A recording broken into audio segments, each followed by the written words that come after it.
21শে জুলাই শহীদ দিবসের উপলক্ষে বিধাননগরের পৌর নিগমের 38 নম্বর ওয়ার্ডের পৌরমাতা আলো দত্ত ও ওয়ার্ড প্রেসিডেন্ট নির্মল দত্তের উদ্যোগে সল্টলেকের দত্তাবাদ থেকে শুরু করে ধর্মতলা মঞ্চের উদ্দেশ্যে রওনা দিলেন।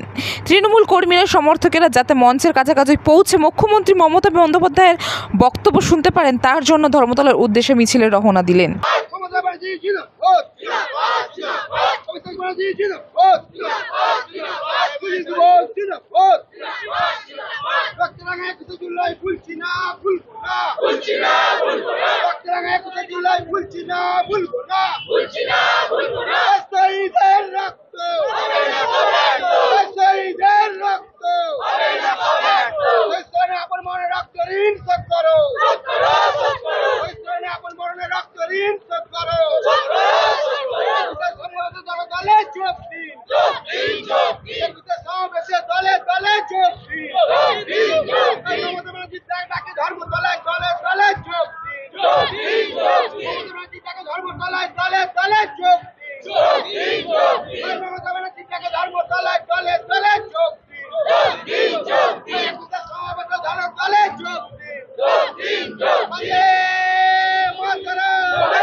বাচ্চা তো রেডি স্টার্ট করছিলাম।